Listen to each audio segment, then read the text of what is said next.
Hello friends, welcome to Radhika's minis blog. আজ তোমাদের সঙ্গে আমি শেয়ার করব সুন্দর একটা রেসিপি, সেটা হচ্ছে ইলিশ মাছের পাতুরি।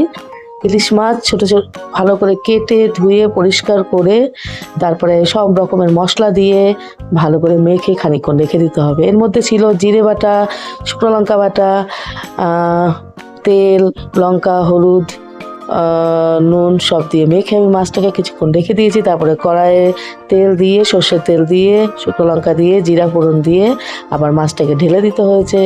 দিয়ে খানিকক্ষণ সাঁড়াশি দিয়ে নাড়াতে হবে, কারণ খুন্তি দিয়ে নাড়লে মাছগুলো ভেঙে যেতে পারে, যেহেতু মাছগুলো কাঁচা।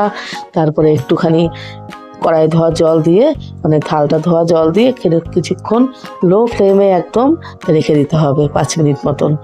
তারপরে এই রান্নাটা করতে একদম বেশি সময় লাগে না, খুবই কম টাইম লাগে এবং খেতে খুব দুর্দান্ত স্বাদ হয়। তো বন্ধুরা, আপনারা সবাই করে খাবেন। তো তারপরে একটুখানি ঢেকে রেখে দিলাম 5 মিনিটের মধ্যে। এই সুযোগে তারপরে ওঠানোর পর যখন এটা কষা কষা হয়ে যাবে, তারপরে হালকা করে একটু জল দাও, যতটুকু তোমার ভালো লাগে। আর না দিলেও চলে, অনেক সময় তেলেও সেটা হয়ে যায়, তো একটু জল দিলে ভালোই লাগে।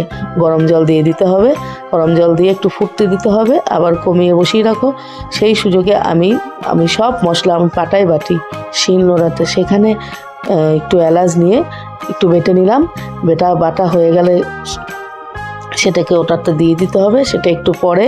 এবং নামানোর আগে হয়ে গেছে মাছটা, আমি কাচ্চিখানি তেল দিলাম, সর্ষের তেল খানিকটা দিতে হবে, অল্প, খুব বেশি নয়, অল্প। আর 4-5টা কাঁচা লঙ্কাকে একটু ফাটিয়ে দিতে হবে। তো ফাটিয়ে দিলে কি হবে, কাঁচা লঙ্কার গন্ধটা বেরোবে, তার জন্য একটু ফাটিয়ে দিতে হবে। আর বেশিক্ষণ ফুটতে দেওয়া যাবে না, ফুটছে অলরেডি। তারপরে নামিয়ে নিয়ে এই যে গরম মশলা নয়, এটা এলাচের বাটাটা দিয়ে দিতে হবে, দিয়ে মানে বন্ধ করে এলাচের বাটাটা দিতে হবে, দিয়ে ব্যাস নামিয়ে গরম গরম পরিবেশন করুন। ইলিশ মাছের জিরে পাতুরি, ইটস দ্য অ্যামেজিং টেস্ট। খুব ভালো খেতে, গরম গরম ভাত দিয়ে এক কাল ভাত খাওয়া। তো আজকে ছিল ইলিশ মাছের মশলা ভাপা। তো আপনাদের কেমন লাগলো সেটা জানিয়ে দেবেন প্লিজ। একটা লাইক, একটা কমেন্ট, একটা শেয়ার।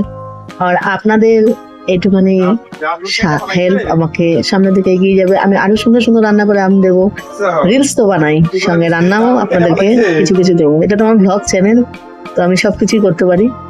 তো রাধিকাকে কেমন লাগে সেটাও জানাবেন। তো আজকে রান্নাটা স্পেশালি করেছি আপনাদের জন্য। ভাবলাম ইলিশ মাছের ভাপাটা যখন করছি একটু দেখাই বন্ধুদেরকে।